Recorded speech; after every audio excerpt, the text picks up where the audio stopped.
विद्यार्थियों, अंतर्राष्ट्रीय अर्थशास्त्र के अंतर्गत हमने पिछले वीडियो में अंतर्राष्ट्रीय अर्थशास्त्र का महत्व और अंतरक्षेत्रीय और अंतर्राष्ट्रीय व्यापार क्या होता है इसका अध्ययन किया था। अब हम अंतर्राष्ट्रीय व्यापार के सिद्धांतों का अध्ययन करेंगे।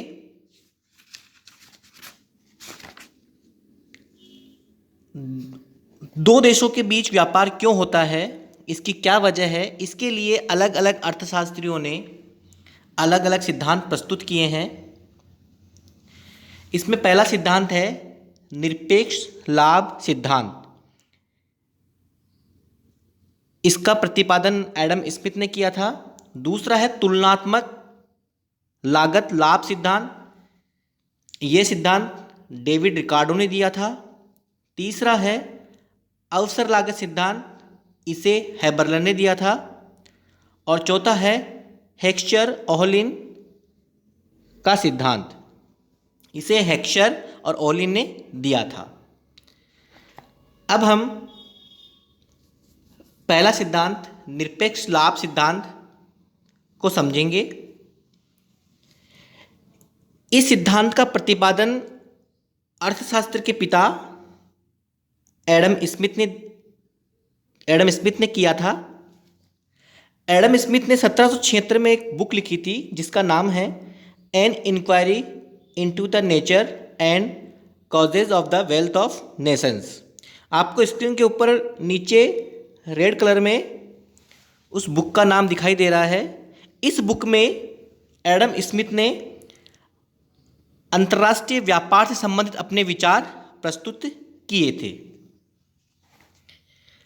अपने इस सिद्धांत में एडम स्मिथ ने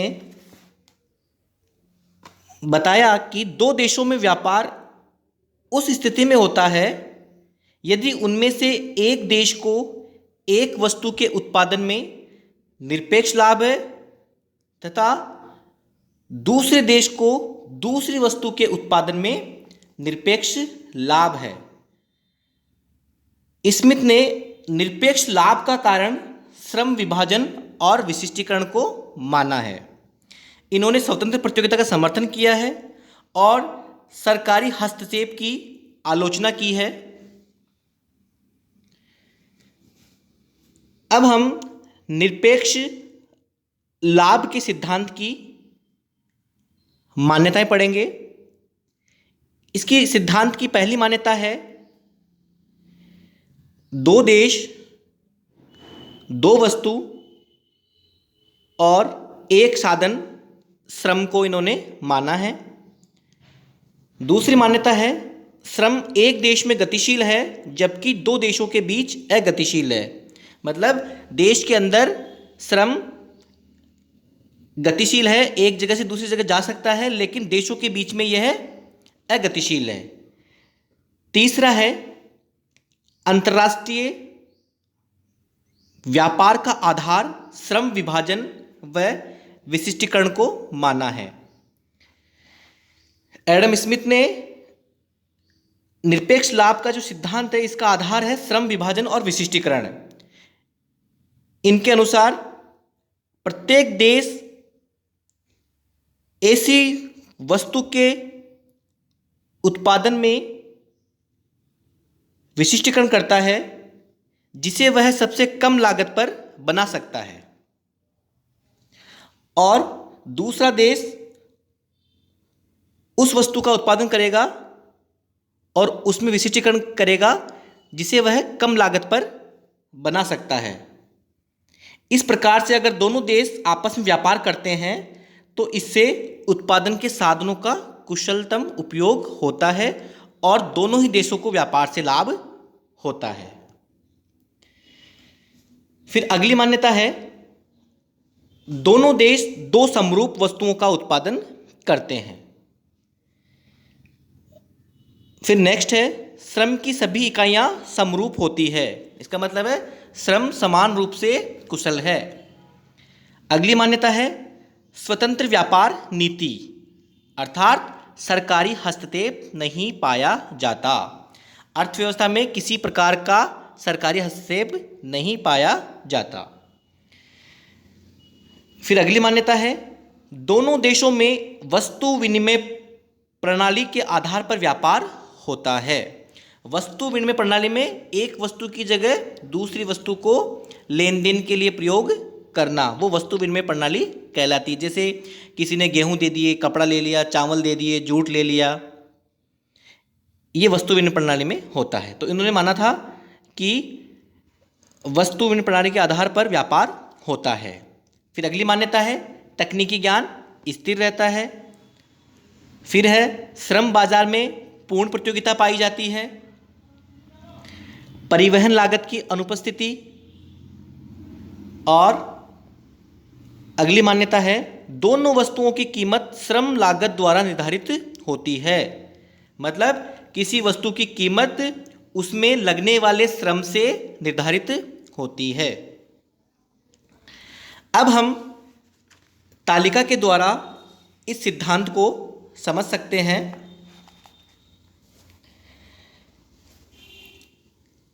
तालिका में दो देश हैं, एक है भारत और दूसरा है श्रीलंका।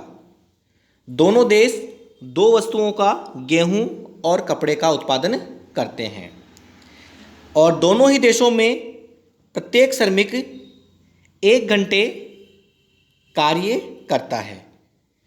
अब तालिका से स्पष्ट है कि 1 घंटे कार्य करने से भारत में गेहूं की 10 इकाइयों का उत्पादन होता है और कपड़े की 5 इकाइयों का उत्पादन होता है। वहीं दूसरी ओर श्रीलंका में उसी 1 घंटे श्रम से गेहूं की 5 इकाइयों का उत्पादन होता है और कपड़े की 10 इकाइयों का उत्पादन होता है। अब तालिका को देखने से स्पष्ट होता है कि भारत को निरपेक्ष रूप से गेहूं के उत्पादन में लाभ प्राप्त है, जबकि श्रीलंका को कपड़े के उत्पादन में निरपेक्ष लाभ प्राप्त है। 1 घंटे के श्रम से भारत में गेहूं की 10 इकाइयाँ जबकि कपड़े की 5 इकाइयों का उत्पादन हो रहा है और श्रीलंका में गेहूं की 5 और कपड़े की 10। तो इस प्रकार से भारत जो है वो गेहूं के उत्पादन में विशिष्टीकरण करेगा और जो श्रीलंका है वो कपड़े के उत्पादन में विशिष्टीकरण करेगा। और जब भारत गेहूं के उत्पादन में विशिष्टीकरण करेगा और श्रीलंका कपड़े के उत्पादन में विशिष्टीकरण करेगा और वो एक दूसरे से व्यापार करेंगे तो दोनों ही देशों को व्यापार से लाभ होगा। अब जो व्यापार से लाभ होगा उसको हम तालिका 2 से समझ सकते हैं। अब इसमें व्यापार से पहले भारत जो है गेहूं की 10 इकाइयाँ, कपड़े की 5 इकाइयाँ, श्रीलंका गेहूं की 5 और कपड़े की 10, और जो कुल उत्पादन हो रहा था वो हो रहा था 15 और 15। लेकिन भारत को गेहूं के उत्पादन में निरपेक्ष लाभ था तो वह उसके उत्पादन में विशिष्टीकरण करेगा और श्रीलंका को कपड़े के उत्पादन में निरपेक्ष लाभ था तो वह कपड़े के उत्पादन में विशिष्टीकरण करेगा। तो व्यापार के बाद भारत गेहूं के उत्पादन में विशिष्टीकरण करता है तो वह गेहूं की 20 इकाइयों का उत्पादन करता है और कपड़े की बिल्कुल नहीं। वह अपने सारे संसाधन कपड़े से हटा के गेहूं पर लगाता है और गेहूं का उत्पादन बढ़ के हो जाता है 20। इसी प्रकार से श्रीलंका जो है वो कपड़े के उत्पादन में विशिष्टीकरण करता है। पहले कपड़े की 10 इकाइयों का उत्पादन कर रहा था, अब वह कपड़े में विशिष्टीकरण करने से इसका उत्पादन बढ़ के हो गया है 20। तो व्यापार से लाभ जो है वो भारत को गेहूं में 10 इकाइयों का हो रहा है और कपड़े में भारत को 5 इकाइयों का नुकसान हो रहा है। श्रीलंका को विशिष्टीकरण के बाद गेहूं के उत्पादन में 5 इकाइयों का नुकसान हो रहा है, लेकिन कपड़े के उत्पादन में 10 इकाइयों का लाभ हो रहा है।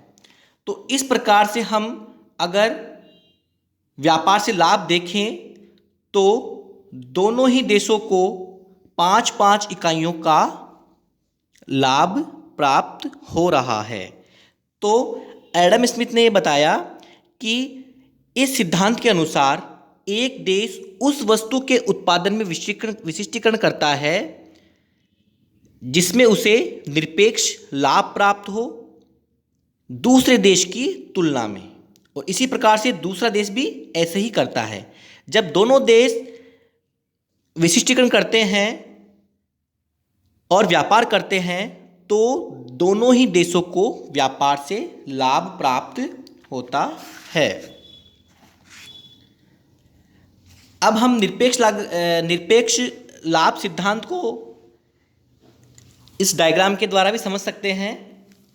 इसमें A1 जो है वो देश ए का उत्पादन संभावना वक्र है और B1 जो है वो B देश का उत्पादन संभावना वक्र है।